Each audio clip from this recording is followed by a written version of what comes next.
नमस्कार, मैं निशर अंसारी वोसो महाराष्ट्र इसके साथ में। और आज हम धारावी के अंदर मौजूद हैं और कल परसों से जब से माहिम के ब्रिज का उद्घाटन हुआ, घमासान हुआ, शिंदे गुट वालों ने जाकर के वहां पर विपक्ष का कहना है कि दादागिरी के साथ खोला गया। इसके अंदर शिंदे साहब का बड़ा आशीर्वाद रहा उस ब्रिज को खोलने में।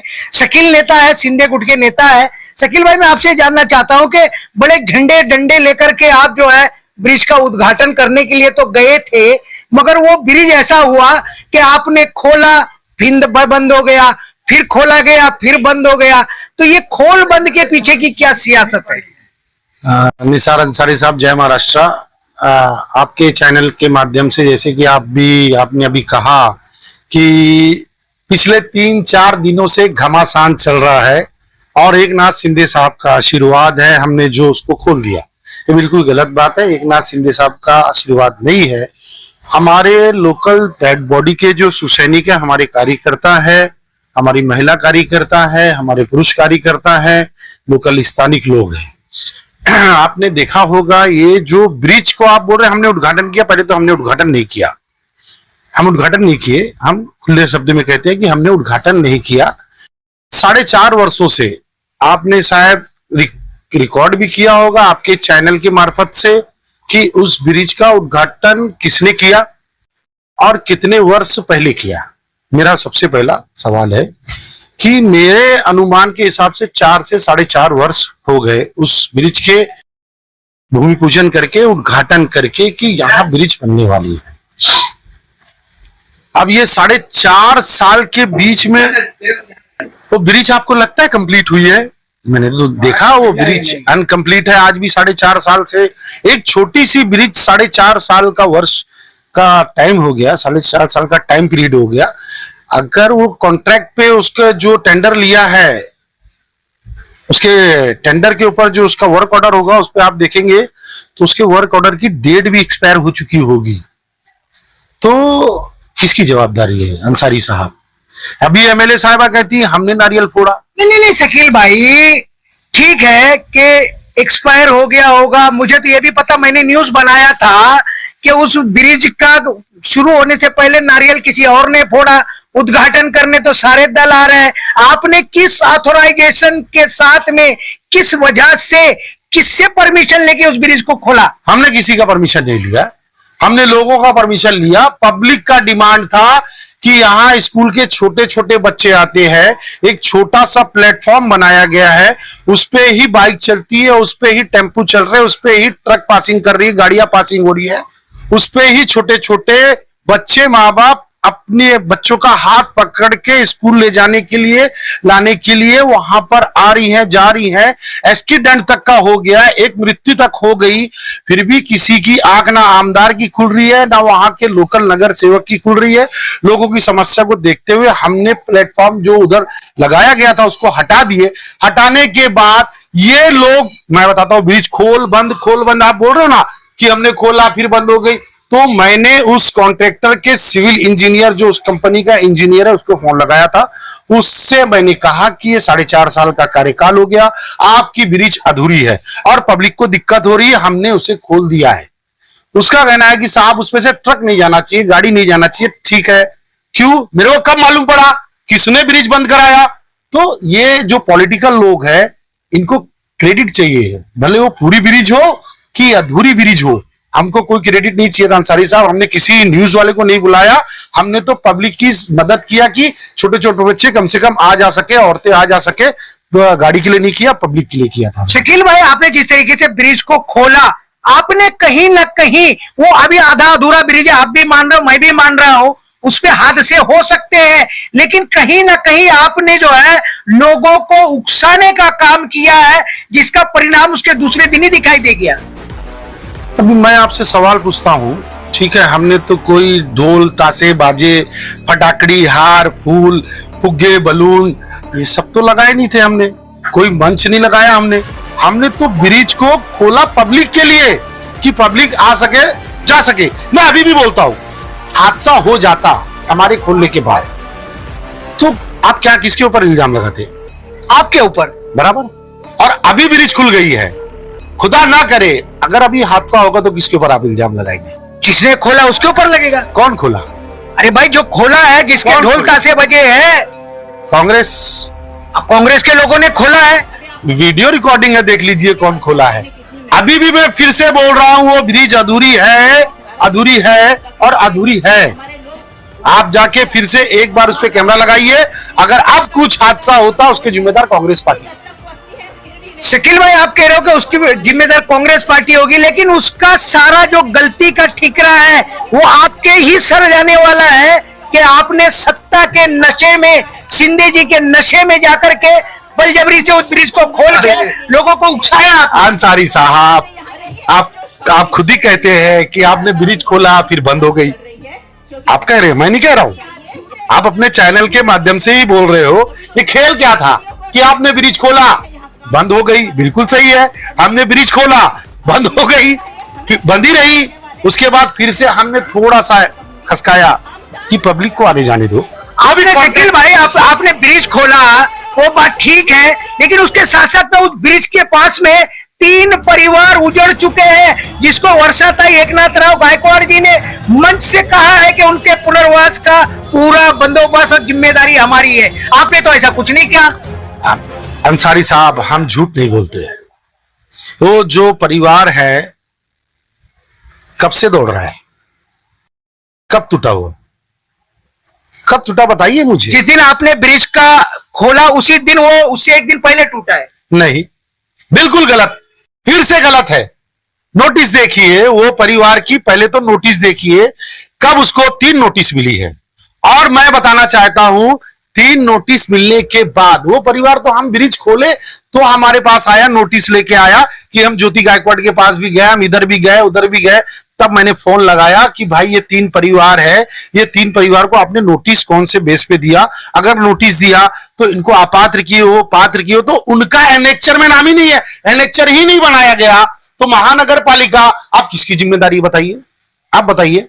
नहीं, महानगर पालिका की जिम्मेदारी है। शकील नेताजी, मैं आपसे जानना चाहता हूं कि फुटपाथ के झोपड़े टूटते हैं, उनका पुनर्वास होता है। अब इनका एनेक्चर में नाम नहीं, लेकिन स्ट्रक्चर तो था उनका।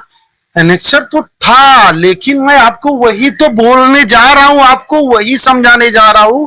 कभी वो परिवार का इंटरव्यू लीजिए आप, कि वो परिवार से पूछिए आप कि आप एमएलए के पास कितने बार गए हो और कब से जा रहे हो, कितने दिन से धक्के खा रहे हो, और जब गए हो तो आपका एनेक्चर पे नाम क्यों नहीं है? आपको नोटिस दिया गया, आप अपात्र मत दीजिए, लेकिन अगर एनेक्चर पे नाम है तो पात्र अपात्र होगा ना। जब एनेक्चर बनाया ही नहीं गया, उनका नाम चढ़ा ही नहीं है, तो बेचारे पात्र अपात्र कैसे होंगे?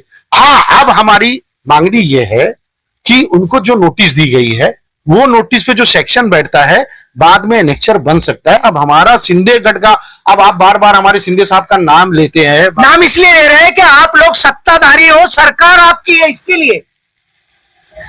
निसार अंसारी साहब, सरकार हमारी है, बिल्कुल सही है। ना हमारा एमपी है साउथ सेंट्रल मुंबई में, ना धराई विधानसभा में हमारा आमदार है। सरकार हमारी है। जैसे कि वकील भाई, अभी सिंधे साहब की एक मीटिंग हुई, हमारा बैठका हुआ, कार्यकर्ता का, शाखा प्रमुख का, नगर सेवक का। वकील शेख जी से पूछिए, सिंधे साहब ने तो ऑन द स्पॉट छोटे सैन हॉस्पिटल का विषय था, ऑन द स्पॉट फोन किया है। और दूसरे दिन वकील शेख अपने मिसिस का लेटर लेके, रिमार्क सिंधे साहब ने करके डायरेक्ट कमिश्नर को फोन लगा के, वीर अब्दुल हमीद उद्यान का है, उसका विषय उन्होंने डायरेक्ट लिया है, डायरेक्ट कॉल किया है। वकील शेख जी गए अपने मिसिस के साथ, नगर सेविका के साथ। उसके बाद उनका पीजी है एन शिवराज उद्यान, उस पीजी के लिए भी सिंधे साहब ने फोन किया। छोटा सैन हॉस्पिटल के डायलिसिस सेंटर के लिए, एमआरआई के लिए, तो वो तो डायरेक्ट सिंधे साहब काम कर रहे हैं। हमारे पास जो आ रहा है, पहले तो हम अपने स्तर से करने देखते हैं। जब हमारे स्तर से नहीं हो पाता, क्योंकि हमारे पास ना एमएलए है ना एमपी है हमारे विधानसभा में, धराई विधानसभा में, तो हम अपने स्तर से देखते हैं। जब हमारे स्तर से नहीं होगा तो हम जरूर सिंधे साहब के पास जाएंगे। शकील भाई, जो विपक्ष में बैठे हुए लोग हैं महाराष्ट्र की सरकार के अंदर, उनका खुला स्टेटमेंट है कि तुम्हारी सरकार हमारा तो कुछ सुनती ही नहीं है, तो कम से कम सत्ताधारियों को तो सुन लेना चाहिए। अब मुझे अंसारी साहब एक चीज बताइए, अभी मैं वर्षा ताई जी का भाषण सुन रहा था। उस भाषण में ताई ने एक चीज कहा कि जब से एकनाथ शिंदे मुख्यमंत्री बने, 2.5 वर्ष मुख्यमंत्री थे, अभी फडणवीस जी मुख्यमंत्री बन गए, बीजेपी है मुख्यमंत्री, हमारा सीएम नहीं है, बीजेपी का सीएम है, हमारा डीसीएम है। तो उन्होंने जो उनके पास नगर सेवक गए उनको फंड दिया, बराबर है, 5 करोड़ रुपया वो विधायिका साहिबा कर रही है, अब सांसद महोदय बोला जाएगा, उनकी बहन विधायिका है, मुझे कोई व्यक्तिगत दुश्मनी किसी से नहीं है, लेकिन जहां बात सच और झूठ की आएगी तो बोलना पड़ेगा, नहीं बोलेंगे तो भी गलत है। अब मुझे बताइए, सिंधेगढ़ से नगर सेवक कांग्रेस पक्ष को छोड़ के कौन गया सिंधेगढ़ में? हाजी बब्बू खान जी गए कि नहीं गए? वार्ड क्रमांक 184 से नगर सेवक थे, उसके बाद वो शिंदे साहब के पास गए, फंड आया उनको, आया ना कि नहीं आया? आया कि नहीं आया? नहीं, अगर आप कह रहे हो कि वर्षा ये कह रही है, तो अगर तुमको आया होगा तो उनको भी जरूर आया होगा। मैं बोलता हूं, मैं उस पार्टी में आज भी हूं, मैं पार्टी छोड़ के गया नहीं अंसारी साहब। जिस दिन से शिंदे साहब की शिवसेना अलग हुई है, 2 शिवसेना बनी है, फर्स्ट डे से मैं शिवसेना में हूं, शिंदे साहब के साथ हूं, राहुल चौले साहब के साथ हूं। तो बब्बू साहब तो बाद में आए हैं, कांग्रेस में थे, वो कांग्रेस छोड़ के आए, उसके बाद उन्होंने 5 करोड़ रुपए का फंड लाया, बिल्कुल लाया, फिर उसके बाद फंड लाया, बिल्कुल लाया। अब आरटीआई डालिए, विरोधी का काम, विपक्ष का काम ही यही है, 184 का डालिए, 185 का डालिए, 186 का डालिए, 188 का डालिए, काम हुआ है कि नहीं हुआ बिल्कुल मालूम करना चाहिए। आपको भी एमएलए जीत के एमएलए थे, उसके बाद आपकी बहन एमएलए हो गई है, तो आपके मंच पे एक बाजू में ही नगर सेवक बैठता है, जिसकी बारिश एकनाथ शिंदे ने किया है, उसके ऊपर आप बोलते हो ना नगर सेवकों के ऊपर पैसों की बारिश हुई, फंड की बारिश हुई है, तो कभी वो वार्ड के फंड और काम की भी पता कर लीजिए कि उधर भी फंड आया, काम हुआ है कि नहीं हुआ है। बाकी सबका भी पता होना चाहिए, बिल्कुल होना चाहिए पता। ये तो नगर सेवक का है, 5 करोड़ एकनाथ शिंदे साहब ने दे दिया, तो इतना मंच पे बोला जाता है। शकील भाई, जिस तरीके से बीजेपी ने वॉशिंग मशीन रखी है भ्रष्टाचारियों को, लेन देन वालों को धोने के लिए और बड़े बड़ों को धोके क्लीन अप कर दिया है, अगर कांग्रेस ने भी एक छोटी सी मशीन रख ली तो इसमें बुराई क्या है? छोटी मशीन का है हाजी बब्बू, अरे धारावी विधानसभा में सबसे बड़ी मशीन अगर किसी के पास है तो वो कांग्रेस पार्टी के पास है। अब्बास हुसैन किधर थे? साइकिल चलाए, एक पार्टी बदले, 1 पार्टी बदले, 2 पार्टी बदले, 3 पार्टी बदले, 4 पार्टी बदले, हमने बदला है। हम कहा बोल रहे पार्टी नहीं बदले, हमने पार्टी बदला है। लेकिन आप किसी एक आदमी को टारगेट कर रहे हो, आपके आजू बाजू दाएं बाएं उनके ऊपर थोड़ा देखिए, एक उंगली किसी के ऊपर उठाते हो तो 3 उंगली आपके तरफ इशारा करती है। आज देखिए उनके पास भी कौन कौन सी पार्टियों में घूम के आए, वॉशिंग पाउडर निरमा, आपके पास वॉशिंग मशीन में गए तो दूध के साफ हो गए, दूध के साफ हो गए। मतलब ये हो गया कि चोर चोर मोसेरे भाई, कोई पार्टी किसी से कम नहीं है। लेकिन आप जो एलिगेशन लगा रहे हो, कार्यकर्ता दल बदलते हैं, लेकिन भ्रष्टाचारी जब दल बदलते हैं तो उस पर सवाल उठता है। शकील भाई, कौन भ्रष्टाचारी?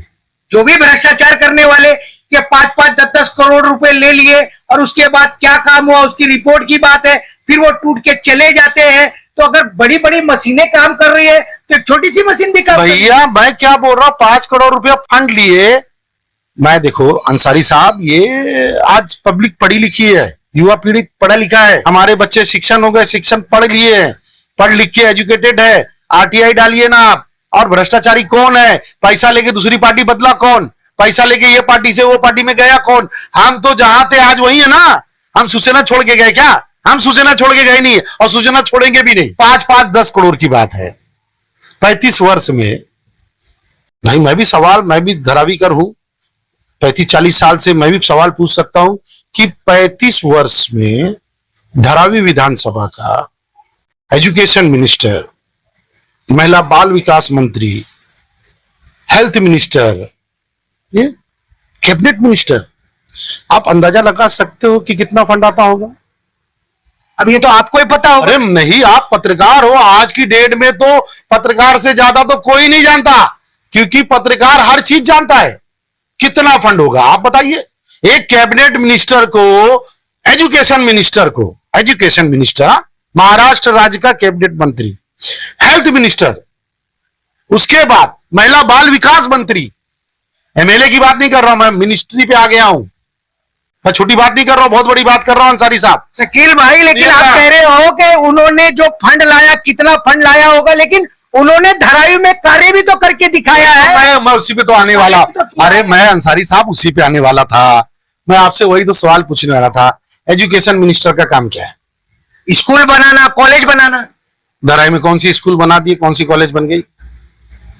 अरे तो धारावी में नहीं बनी है तो धारावी के अगल बगल में तो बनी है। अगल बगल की क्यों, पहले अपने घर को तो बचा लो। जो तुमको जिता के दिया, जो गरीब है, मजदूर है, धरावी कर बहुत भोला भाला है, हम लोग सीधे साधे लोग हैं, हम लोग मजदूर लोग हैं, हमने तुमको वोट दिया, हमारे वोट पे चुन के आगे आमदार बने, मिनिस्टर बने, तो आपको स्कूल नहीं दे रहे हो। तुम विक्रोली में स्कूल बनाओगे, तुम पूरे महाराष्ट्र में स्कूल बनाओ, फिर क्या है ये? एक स्कूल बताइए आप, एक। नहीं, एजुकेशन मिनिस्टर का काम है स्कूल बनाना, शिक्षा को आगे बढ़ाना। लेकिन ये सवाल नहीं है कि वो अपनी विधानसभा या अपने घर में बनाए। महाराष्ट्र का मिनिस्टर है तो पूरे महाराष्ट्र में ही बनाएगा ना वो। अरे मेरे भाई, अभी इसके पहले भी दूसरे कैबिनेट मिनिस्टर कांग्रेस पार्टी या राष्ट्रवादी पार्टी या भारतीय जनता पार्टी या शिवसेना पार्टी के, आप पहले आरटीआई डाल लीजिए, पूरी जानकारी ले लीजिए, नई जानकारी मिलेगी तो मैं जानकारी दे दूंगा। ऐसा एक एजुकेशन मिनिस्टर बताइए जो अपने विधानसभा में स्कूल, अच्छी शिक्षा, अच्छी बैठने की व्यवस्था, बच्चों के लिए अच्छा पानी, अच्छा प्लेग्राउंड नहीं किया गया हो। तो आप ये कह रहे हो कि वर्षाताई गायकवाड़, एकनाथराव गायकवाड़ जी ने धारावी में कोई काम ही नहीं किया? धारावी की जनता क्या बेवकूफ है कि 40 सालों से उनको चुन करके दे रही है? मैं बताता हूं, उस पर भी मैं बताऊंगा, मैं बिल्कुल घबराता नहीं हूं। मैं तो आपके चैनल के माध्यम से बोलना चाहता हूं, एक नगर सेवक मैं हूं, मेरा भाई है।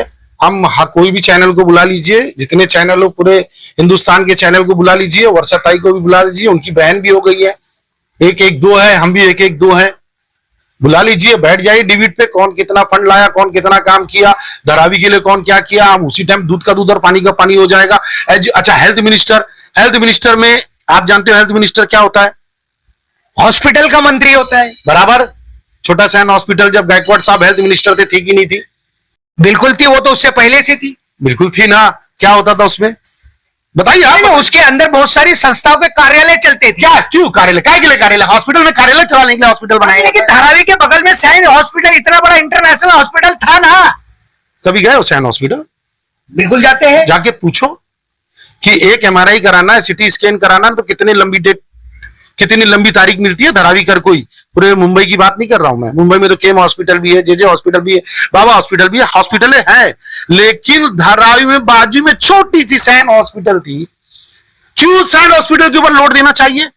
मैं हेल्थ मिनिस्टर होता, मैं अपनी बात करता हूं, मैं तो बन ही नहीं पाया, मैं तो नगर सेवक नहीं बन पाता हूं, लेकिन ये छोटी सैन हॉस्पिटल को ना, मैं इसके अंदर सब फैसिलिटी होती कि धारावी कर हमारा सैन हॉस्पिटल, बड़ी सैन हॉस्पिटल में जाने की आवश्यकता नहीं होना चाहिए, क्योंकि मैं अपने धारावी का हेल्थ मिनिस्टर, मेरे को धारावी वाले ने बना के दिया। उस हॉस्पिटल में आज CT scan, MRI, dialysis centre, TV का कौन किया बताइए? नहीं, वो किया वकील शेख ने किया। मैं मानता हूं वकील शेख ने किया। वो हेल्थ मिनिस्टर नहीं था, नगर सेवक था, उन्होंने फंड ला करके किया। लेकिन क्या ऐसा लगता है कि आज उसके ऊपर जो नाम लिखा है लोक नेता एकनाथराव गायकवाड़ जी, अगर आपने सब कुछ किया था तो वो नाम क्यों लिखने दिया उनका? भैया अभी मैं क्या बोलूं, जब ये हॉस्पिटल बनी है, हम लोग छोटे नेता हैं, अभी सीख रहे हैं, वो बहुत बड़े नेता है, उनको अच्छे से मालूम है कि दूसरे की थाली को छीन के कैसे खाना है। अभी हम सीख नहीं पाए हैं और सीखेंगे भी नहीं, क्योंकि हम जो काम करेंगे उसका ही नारियल फोड़ेंगे। अंसारी साहब देखिए, आप पत्रकार हो, तो पत्रकार महोदय बने हो तो पूरी बात करना चाहिए और डिबेट खुलासा होना चाहिए। हेल्थ मिनिस्टर बनने के बाद एकनाथ गायकवाड़ जी ने कुछ नहीं किया। अब मैं बोलता हूं एकनाथ गायकवाड़ जी महापुरुष, हमारे भी खासदार थे, हम भी कांग्रेस पार्टी में थे, मैं बुराई नहीं करता हूं। ये हॉस्पिटल का नाम रखने से कुछ नहीं, हॉस्पिटल का नाम अगर रखना ही था, एपीजे अब्दुल कलाम आजाद रख देते, डॉक्टर बाबा साहब अंबेडकर रख देते, जी महाराज रख देते, बहुत सारे नाम थे, छत्रपति शिवाजी महाराज हॉस्पिटल रख देते, एपीजे अब्दुल कलाम आजाद हॉस्पिटल रख देते। जैसे वकील शेख ने वीर अब्दुल हमीद रख दिया, वकील शेख ने अपने पिताजी का नाम लाया क्या कि सगीर अहमद उद्यान लाया क्या? नहीं ना, मेरे पिताजी तो बहुत मेहनत करते, उनके ऊपर आज तक तो एक करप्शन का भी वो नहीं है, वो दुनियादारी में नहीं थे। तो वकील शेख सोचता यार मेरे बाप का निधन हो गया, मेरे बाप की जिंदगी तक नाम रहना चाहिए, तो सगीर अहमद उद्यान नहीं रखा, उन्होंने वीर अब्दुल हमीद उद्यान रखा। हमको कोई शौक नहीं अपने बाप के नाम पे हॉस्पिटल का रखने का या उद्यान के रखने का। जो महापुरुष है, बहुत सारे महापुरुष है, उनका नाम लेने से प्रेरणा मिलती है हमको। उन्होंने देश के लिए बहुत कुछ किया है, वैसा कुछ नाम रख देते। कोई बात नहीं, रखे हो, आपका राज्य है, आपने रख दिया, आप मंत्री संतरी थे उस समय, भाई रख लिया, ठीक है। आप हेल्थ मिनिस्टर रख के काम नहीं किए, बेटी एजुकेशन मिनिस्टर रह के काम नहीं की, महिला बाल विकास मंत्री रह के आपने क्या किया? 21 वर्ष से लोग चुन के क्यों दे रहे, ये सवाल इंपॉर्टेंट है। आपने कहा है कि जब उन्होंने कोई हॉस्पिटल नहीं बनाया, एजुकेशन मिनिस्टर रह के स्कूल नहीं बनाया, कुछ नहीं किया, तो वोट क्यों देते हैं लोग, है ना? बराबर है, बिल्कुल सही है, होना भी चाहिए सवाल। पहले जब मैं 2012-2014 की मैं बात करता हूं, 2012 में जब कोई माइनॉरिटी मुस्लिम शिवसेना पार्टी में जाता था ना, तो उसको ये बोल के कार्यकर्ताओं को कन्विंस किया जाता था बुला के कि ये तुम्हारा मुस्लिम लोग शिवसेना में जा रहा है, इसको वोट देगा, कल ये नगर सेवक चुन के आएगा, तो बड़ा मस्जिद के पास धारावी की कोई मस्जिद रहेगी, इधर बजरंग दल आएगा, आरएसएस आएगा, विश्व हिंदू परिषद आएगा, तुम्हारी मस्जिद में कलर उड़ाएगा, क्या तुम लोग इसके लिए वोट दे रहा है? तो कहीं ना कहीं हम लोग डर से वोट देते थे। हमारा स्कूल बने ना बने, हॉस्पिटल बने ना बने, रास्ते बने ना बने, तुम पूरा फंड खा जाओ, 500 करोड़ लाओ, 1000 करोड़ लाओ, कोई बोलने वाला नहीं था। तो 5 करोड़ के ऊपर इतना टिप्पणी हो रही है, इधर 5000 करोड़ के ऊपर जब बातें होगी अंसारी साहब, तो डिबेट में बात होगी। ये डर की राजनीति हुई। तब पहले डराया जाता था बजरंग दल, विश्व हिंदू परिषद, आरएसएस के नाम पे। उसके बाद क्या हो गया, मरियम मुत्तू तेवर चुन के आ गई, वसंत नकाशे चुन के आ गया, जगदीश चुन के आ गया, धनुषबान से आशीष मोरे चुन के आ गया नगर सेवक। मगर पब्लिक ने देखा है तो कोई बजरंग दल नहीं आया, कोई मस्जिद के पास कुछ नहीं हुआ, कोई मदरसा नहीं बंद हो रहा है, कोई आरएसएस नहीं आया, तो बोले अब ये फैक्टर नहीं चलेगा, मुसलमान को अब कैसे डराया जाए। तो दूसरा फिर से ढह निर्माण हुआ। निर्माण क्या हुआ डर की, आपने देखा होगा पूरे इलेक्शन में आमदार के घर घर जीआर बांटा गया, अडानी। अब दूसरा डर अडानी। मैं अडानी के साथ नहीं हूं, धरावी कर की लड़ाई, धरावी कर को धराई में घर मिलना चाहिए, ये हमारी भी लड़ाई है। पार्टी हो पक्ष हो, हम पहले एक धरावी कर है, हमारा भी झोपड़े में हमारे रिश्तेदार है, हमारे गांव है, हमारा समाज है, हमारे लोग है, हमारे भाई बंधु है, धरावी कर सब हमारे भाई है। उनकी लड़ाई के लिए हम धरावी कर के साथ खड़े हैं। चलिए, जिस तरीके से शकील नेताजी ने कहा, बातों बातों में बहुत दूर तक की बातें उन्होंने कर डाली। और ये भी बात हकीकत है कि जिस समय वो मिनिस्टर रही है वर्षाताई एकनाथराव गायकवाड़ जी, शकील वकील नेता भी कांग्रेस की ही पार्टिसिपेट करते थे, कांग्रेस के ही नगर सेवक हुआ करते थे। लेकिन पता नहीं क्या हुआ, कितने करोड़ का क्या मामला आया कि ये छोड़ छाड़ के जो किनारा कर लिया। मगर धारावी की जो जनता है वो अब इतनी भोली नहीं है, इतनी डरपोक भी नहीं है कि आरएसएस बजरंग दल के नाम से डर के किसी को वोट दे देगी। आने वाले 2-4 महीने के बाद जब भी कॉर्पोरेशन का इलेक्शन होगा, कि धारावी की जनता हिसाब तो सबका करने वाली है और सबका हिसाब मांगने वाली है। अब आने वाले दिनों में क्या स्थिति होगी उस पर भी हम चर्चा करते रहेंगे। शकील नेताजी, आपने आज के ब्रिज के उद्घाटन के प्रश्न पर बहुत सारे सवालों के जवाब दिए, उसके लिए थैंक्स और धन्यवाद।